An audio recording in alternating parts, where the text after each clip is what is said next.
The music feels like a physical weight in the room, pushing down on everything, trying to drown out the silent, screaming humiliation. It's too loud, too bright, too perfect. White linens, crystal glasses catching the light like tiny, indifferent stars, the air thick with expensive perfume and the cloying sweetness of lilies. And me, standing here, right here, by the small, round table tucked away in the corner, draped in the same white cloth, but undeniably smaller. The chairs are lower. Brightly colored plastic cups sit where delicate flutes should be.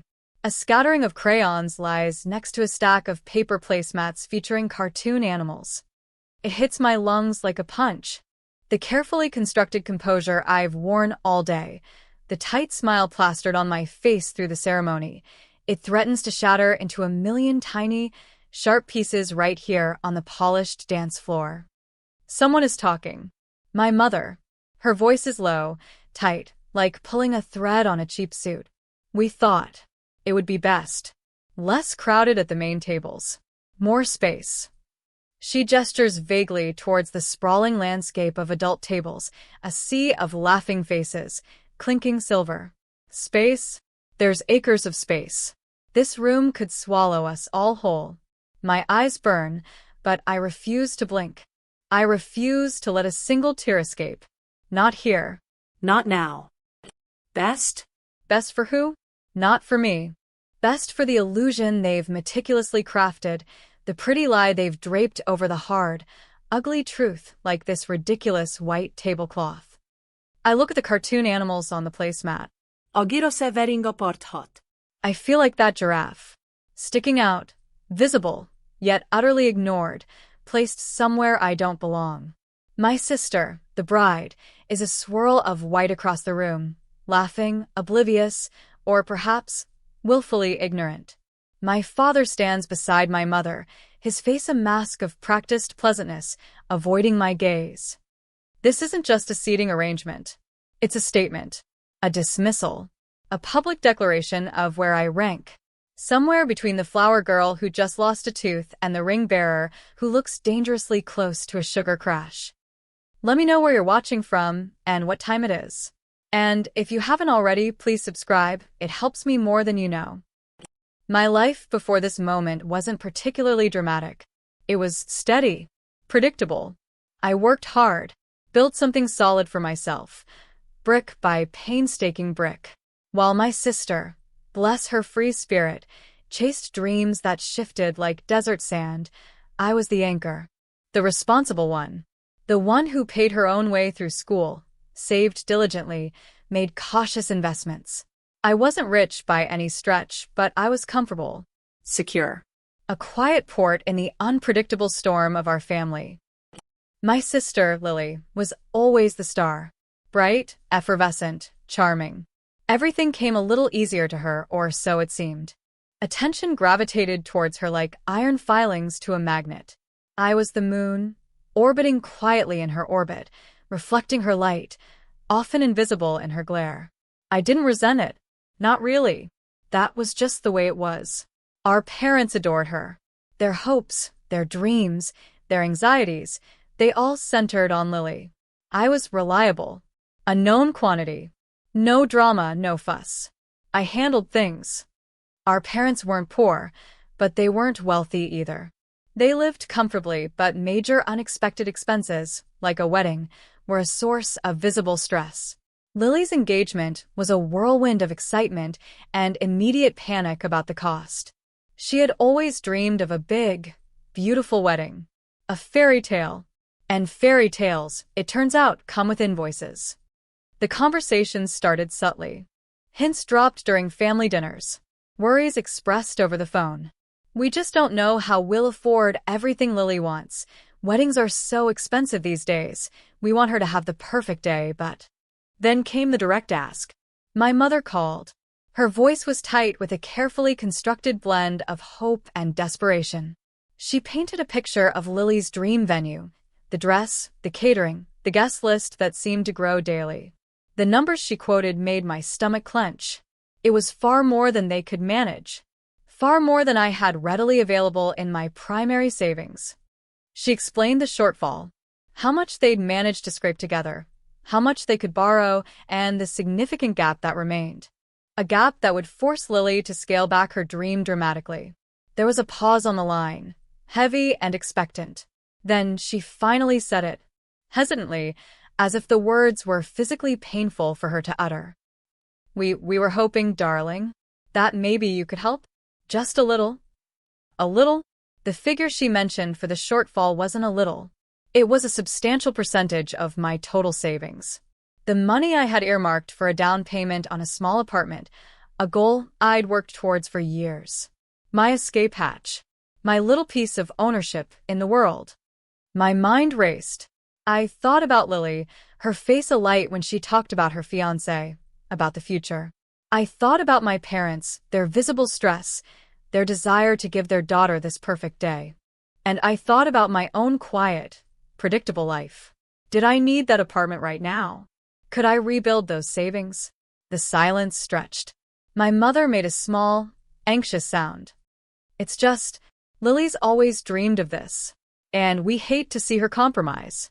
You've always been so good with money, dear. So responsible. Responsible. That word again. It felt less like a compliment and more like a job description. The family's designated problem solver. The financial safety net. I took a deep breath. I knew I would say yes. Despite the sacrifice. Despite the knot forming in my stomach. This was my sister. My family. They needed me. And deep down, I wanted to be the hero. I wanted to be the one who made the dream happen. Maybe, just maybe, this monumental act of generosity would shift the dynamic. Make them see me differently. Not just the responsible one, but the indispensable one. The one who saved the day. Okay, Mom, I said, the words feeling both heavy and surprisingly easy. Okay, tell me the exact number. I'll transfer it. Her relief was palpable, even through the phone line. Tears welled in her voice. Oh, darling. Thank you. You're a lifesaver. Lily will be so happy. We'll never forget this. Never forget this. The promise echoed in my ears. A promise that would sour into something bitter and, eventually, something weaponized. The money was transferred. A significant chunk vanished from my account. My apartment dreams were pushed back. But there was a quiet satisfaction. I had done something big. Something important. I had secured Lily's fairy tale. In the beginning, after the money was sent, things were normal-ish. My parents thanked me profusely. Lily sent a tearful, grateful text message. I was included in early planning conversations. We looked at fabric swatches, discussed floral arrangements, debated cake flavors. My input felt valued. I felt like part of the process, part of the creation of this momentous day. But subtly, almost imperceptibly at first, things began to shift. My parents took over more of the communication. Decision emails I was CC'd on started going primarily to them.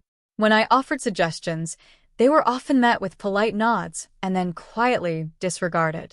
The conversations became less about "we are planning this" and more about "they are planning this," and I was just the financial backer, an ATM that had fulfilled its function. It was small things. The first time I noticed it clearly was during a meeting with the wedding planner. My parents spoke glowingly about our vision for the wedding, about all they had done to make it happen. My contribution was mentioned in passing, almost as an afterthought, categorized under a general family support. I felt a prickle of unease, but I dismissed it. They were stressed. It was easier for them to frame it this way. They weren't intentionally minimizing me, were they? The slights became less subtle as the wedding date drew closer. Discussions about guest lists. My suggestions for inviting a few close friends were met with resistance. Space is tight, they'd say, despite the sprawling venue. It became clear the guest list was entirely their list of friends and relatives, with a small allocation for Lily and her fiancé's friends. Mine were an unnecessary complication. Then came the seating chart discussions. This was where the real chill set in. My parents were meticulously arranging tables. They talked about keeping families together, about navigating tricky social dynamics. I listened, assuming I'd be seated at a prominent table, perhaps with close family, maybe even near the head table, given my investment. That assumption was my first mistake.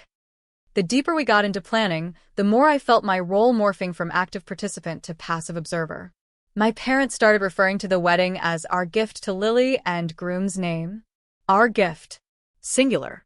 The possessive pronoun hung in the air like stale smoke, thick and suffocating. My name was never attached to it. It was their generosity, their effort, their perfect day for their daughter. I tried to push back, gently at first. Mom, Dad, about the invitations, shouldn't my contribution be acknowledged somehow?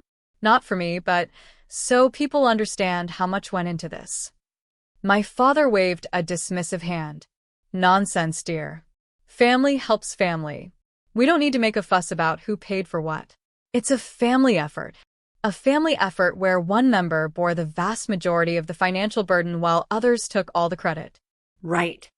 My mother added, her tone saccharine sweet but firm. Your generosity is between us. It's not for public display. It's a personal gift. Personal? It felt like the least personal thing in the world. It felt like a business transaction where I'd provided the capital and they were the managing partners who planned to keep all the profits, in the form of social standing and the appearance of wealth/generosity. The knot in my stomach tightened. This wasn't just about recognition anymore. It was about erasure. They were actively rewriting the narrative, making my significant sacrifice disappear. The real blow landed a few weeks before the wedding. A casual conversation with my aunt, who was helping coordinate some last-minute details. "Oh, your parents have just been amazing," she gushed. "Putting together such a spectacular wedding. They must have saved for years to do this for Lily." Saved for years? The words felt like pebbles tossed into a still pond, sending ripples of cold dread through me. My parents hadn't saved for years. They had called me in a panic a few months ago. Had they told everyone they paid for it themselves? Were they presenting this entire, lavish affair as their sole gift? I feigned ignorance, a skill I was rapidly developing. "Yes, they've worked so hard," I managed to say, my voice thin. The confirmation came from another relative a few days later, mentioning how generous my parents were, how they'd spared no expense to give Lily her dream. The narrative was consistent. My name, my sacrifice, had been completely omitted from the family story. It wasn't just internal now. It was the public-facing version, the one that would be shared, cemented, remembered. This wasn't accidental forgetfulness. This was deliberate. A conscious choice to claim sole ownership of the generosity, to reap all the social rewards of throwing such a grand party, while conveniently forgetting the person who actually funded the majority of it. The hurt started to curdle into something colder, something harder. I had poured my hard-earned money, my postponed dreams, into their project, and they were treating me like a silent partner who wasn't even allowed in the room during the victory lap. The final humiliation, the kids' table assignment, felt less like a surprise and more like the inevitable conclusion of this escalating erasure. Standing by that small, pathetic table, the vibrant party swirling around me, the feeling wasn't just hurt anymore. It was a deep, bone-chilling anger. They hadn't just taken my money. They had tried to take my existence from the story. They wanted the gift, but they didn't want the giver to be seen. This is not just about a seat at a table. It's about respect, about recognition, about the fundamental human need to be seen, especially by your own family. They were treating me like a child, not just with the seating, but by minimizing my contribution, by silencing my voice, by pretending I wasn't a key player in bringing this entire expensive production to life. The music pounds. The laughter grates. I look at the adult tables again. My parents are holding court at one, smiling, accepting congratulations, embodying the gracious hosts. My sister and her new husband are radiant at the head table. Everyone looks happy. Everyone but me. In that moment, standing by the giraffe placemat, something inside me hardens completely. The quiet, accommodating self I had always been, the one who absorbed slights and prioritized family harmony, begins to shrink away, replaced by a steely resolve. They want to pretend I don't exist? They want to erase my role? Fine. But I won't let them get away with it entirely. Not like this. Not after everything. I won't cause a scene myself. That's not my style. It would be messy, undignified.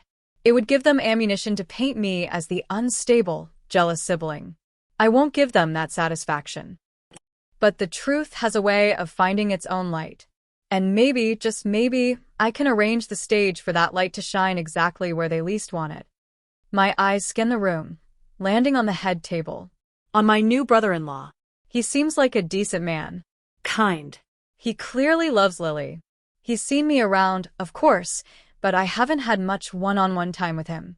My parents have been very effective gatekeepers during the planning process. Had they shared their carefully constructed narrative with him too?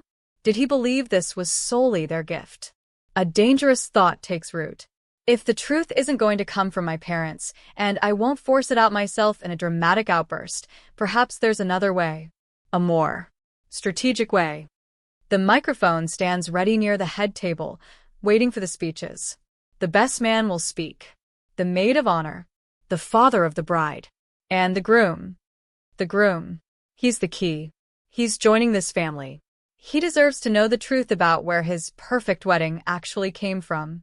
Not the sanitized, parent-approved version. The real one. A cold calm settles over me, replacing the hot surge of anger. This isn't about petty revenge. It's about setting the record straight. About dignity. About refusing to be invisible. The kids at the table start to arrive, guided by their parents. Small, excitable humans clutching toy cars and dolls. They eye the crayons with delight. One little girl, about 6, beams up at me. "Are you sitting here?" she asks, her voice high and innocent. I look down at her, then at the tiny chair pulled out for me. It's too low. My knees would be practically in my chin.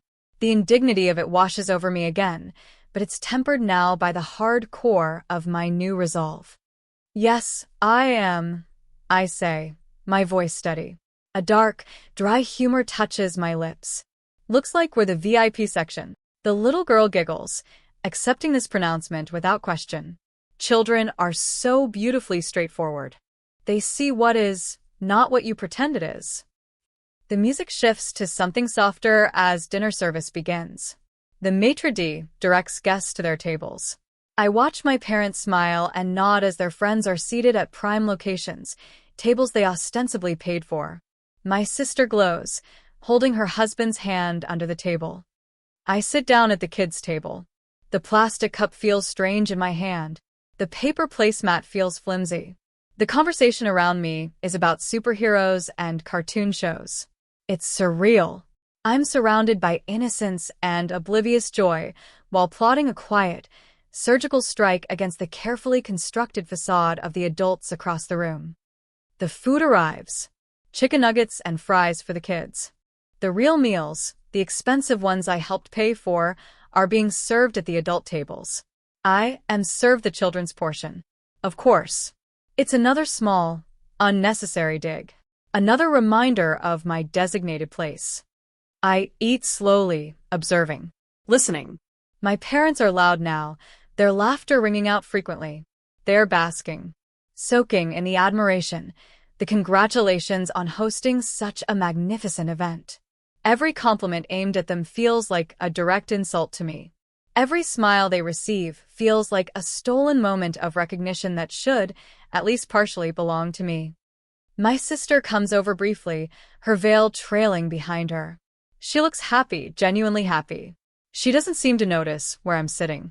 Or maybe she does, and it just doesn't register as strange or insulting. Maybe this is normal for her. Me, the reliable background player, happy to be tucked away while she shines. "Having fun?" she asks, her eyes sparkling. "Loads," I say, forcing a smile. Couldn't ask for better company. I nod towards the small humans around me. She giggles. "Well, try and sneak away for a dance later." She squeezes my shoulder and drifts back towards the center of the room, a white cloud in the glittering space. She doesn't know. Or maybe she knows and just doesn't care about the details. The financial burden. The sacrifice. Maybe my parents shielded her from that part too, making it seem effortless, a magical wedding conjured by their love and resources alone. The thought makes my chest ache. As the dinner winds down, the energy in the room shifts. People are starting to mingle, anticipation building for the speeches. This is it, the moment the truth, or the lie, will be broadcast. I excused myself from the kids' table crowd and found a quiet corner near the back of the room. I needed space, needed to breathe. My heart was pounding, a frantic drum against my ribs. This plan, this quiet, calculated risk felt monumental. I had managed a brief, private conversation with the groom earlier in the day, before the ceremony chaos. It was quick, discreet. I pulled him aside, away from the bustling bridal party. "Hey," I started, my voice low. He turned, looking slightly surprised. Can I talk to you for just 2 minutes? Something important." He agreed, his brow furrowed with curiosity. I didn't waste time. "Listen, I know today is crazy. And it's Lily's day, obviously. But I just wanted to tell you something myself. About the wedding."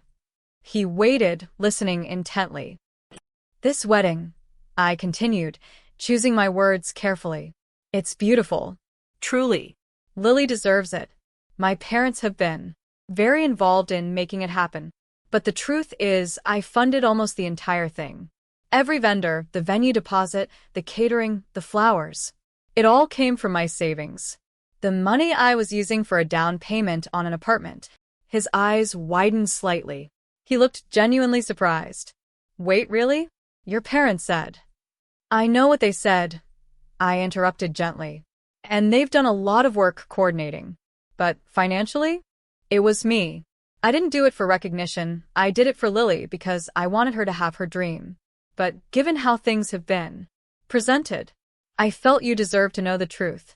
Before everything else." He was quiet for a moment, processing. He looked back towards the main area, where my parents were visible, smiling and chatting. A flicker of understanding, perhaps even annoyance, crossed his face. "Wow," he finally said, his voice quiet. "I had no idea.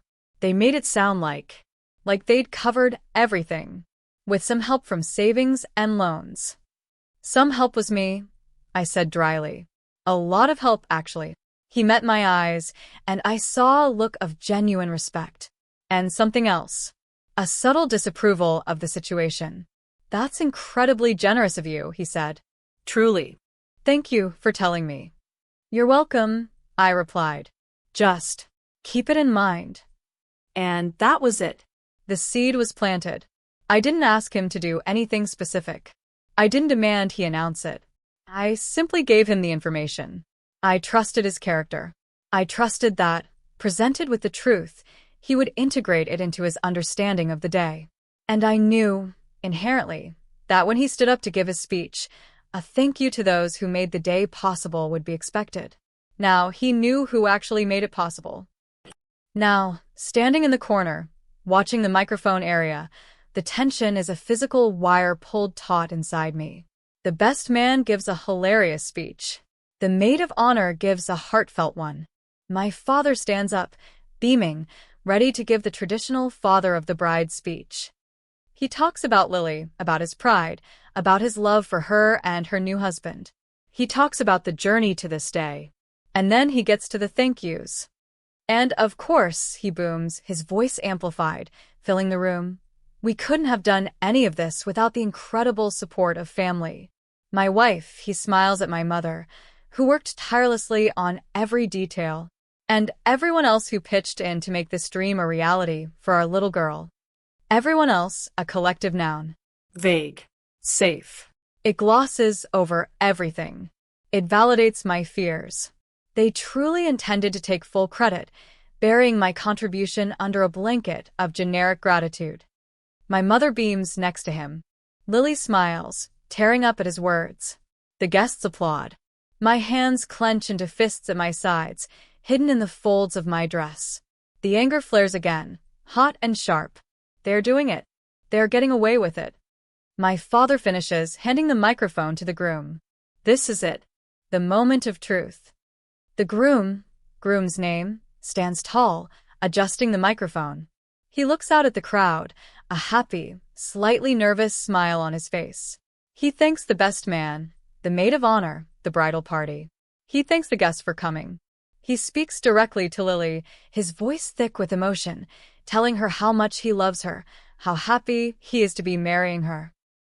Then, he turns slightly, his gaze sweeping across the room. He thanks his own parents. And then he pauses. He turns his head, looking towards the area where my parents are seated, his smile faltering just slightly.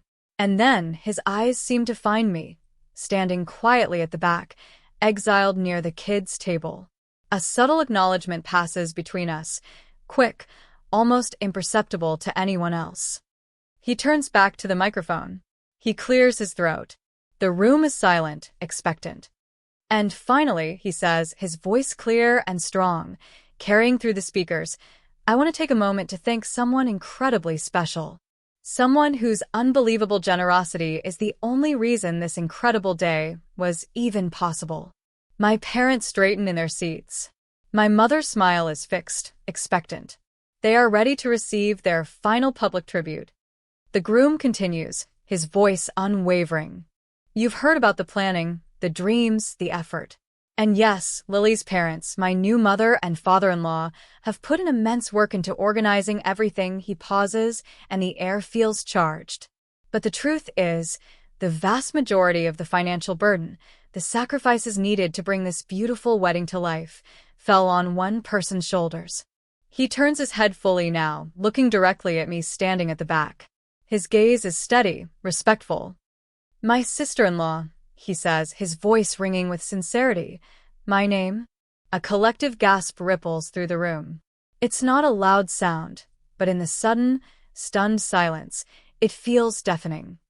He continues, laying bare the truth with quiet dignity. Without her incredible, selfless gift, literally taking her entire savings, money she had saved for years for her own future, to fund this wedding, we simply couldn't have done this. The venue, the food, the music, the flowers, all of it. It was all made possible by my name's sacrifice. He pauses, letting the weight of his words settle. His eyes meet mine again, a silent thank you. So, my name, he finishes, his voice softer now, filled with genuine gratitude. From the bottom of my heart, thank you. Thank you for giving Lily the wedding of her dreams. Thank you for your unbelievable generosity. We are forever in your debt. He steps back from the microphone, and the room remains stunned. The applause is delayed, hesitant at first, then builds as people process what they've just heard. Guests turn their heads, searching for me at the back. Whispers erupt. My eyes are fixed on the main table, on my parents. The color has drained from their faces. My mother's smile is gone, replaced by a look of utter shock and horror. Her hand flies to her chest. My father's jaw has gone slack. They look not just surprised, but blindsided. Exposed. Their carefully constructed facade has just been demolished, brick by brick, in front of everyone they wanted to impress. My mother makes a strange noise, a strangled cry, and her hand slips from her chest. She slumps sideways in her chair, her eyes rolling back slightly. Eleanor, my father shouts, reaching for her. People around their table are scrambling. Calls for water, for a doctor. The elegant wedding reception is dissolving into chaos centered around my parents. My sister, Lily, is looking between her new husband, whose face is now etched with concern for his mother-in-law, and me, standing frozen at the back of the room. Her expression is a mixture of confusion, shock, and dawning comprehension. She hasn't said anything, hasn't moved, but her eyes hold a silent accusation directed at me.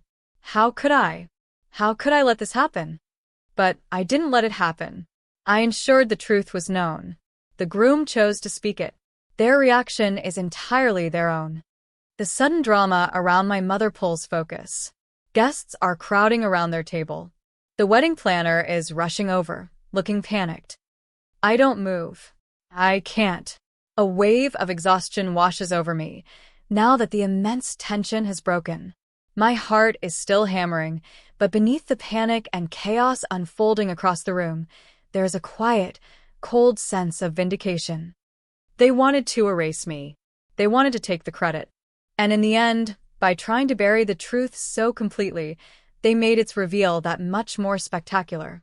The humiliation they inflicted on me by trying to seat me at the kids' table is dwarfed by the public dismantling of their own narrative. My mother is being helped into a chair, fanning herself. My father is muttering angrily, his eyes darting between me and the groom. The groom is now by Lily's side, looking apologetic but firm. He did the right thing.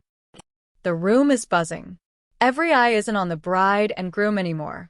They're on my parents, who are now the center of an entirely different kind of attention.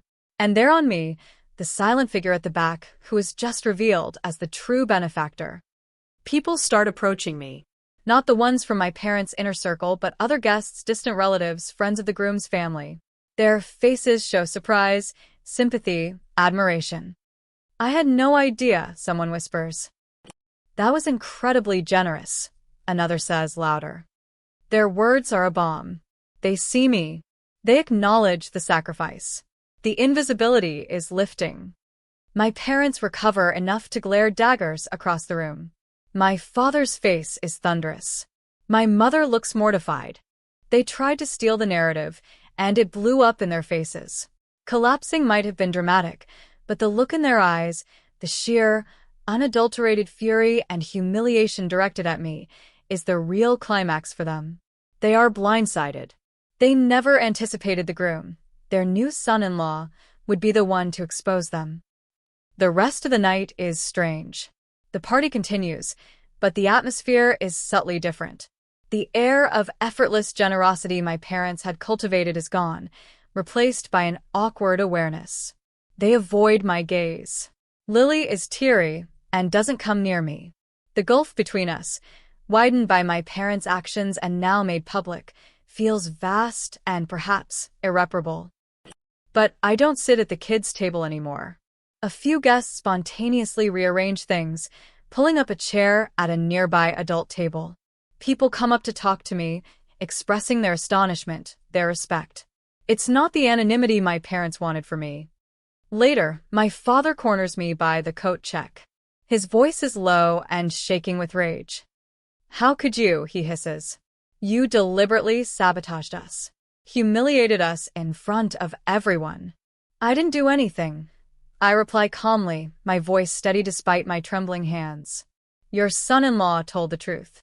You put him up to it." My mother joins him, her face pale and strained. "You told him to say that." "I told him the truth." I correct them. "About where the money came from. He chose to share it." "It was our wedding," my father roars, keeping his voice just low enough not to cause another scene. "Our gift. Family helps family quietly. You don't broadcast your charity." "Charity?" I echo, a sharp, bitter laugh escaping me. "You called it a family effort when you were taking the money, and now it's charity when it's convenient? When you were telling everyone you paid for it, was that being quiet? You wanted the credit, Dad. All of it. You didn't just forget my contribution. You actively hid it. From everyone. Even the groom." Their silence is confirmation. They didn't have an answer. They just had their anger, their embarrassment. "You've ruined everything," my mother whispers, her eyes filled with accusation. "No," I say, feeling a strange sense of calm wash over me. "You did. You tried to build a perfect day on a foundation of lies. And the truth finally caught up." I walk away, leaving them standing there in their ruined splendor. The drive home is silent. The adrenaline has faded, leaving behind a profound weariness. The victory feels hollowed out by the cost. My relationship with my parents, and likely with Lily, is irrevocably changed. The illusion of a functional family, already fragile, has completely shattered. But I am seen. My sacrifice is acknowledged. My name is attached to the immense gift I gave. The truth is out there, replacing the carefully constructed lie. It wasn't the fairy tale wedding my sister dreamed of. Not in the end. The memory will always be tainted by the truth that emerged. For my parents, it will be the day their pride collapsed. For me, it is the day I stood up for myself, not with a shout, but by letting the quiet power of the truth speak for me. Was it worth it? The public validation for the shattered family? I don't know. Maybe no amount of recognition can heal the sting of being deliberately overlooked by your own family. But I am no longer invisible, and that, at least, is a start. If this story hit close to home, I'd love to hear your version. Drop a comment with where you're listening from and what time it is. Thanks for being here. Subscribing helps bring more of these to life.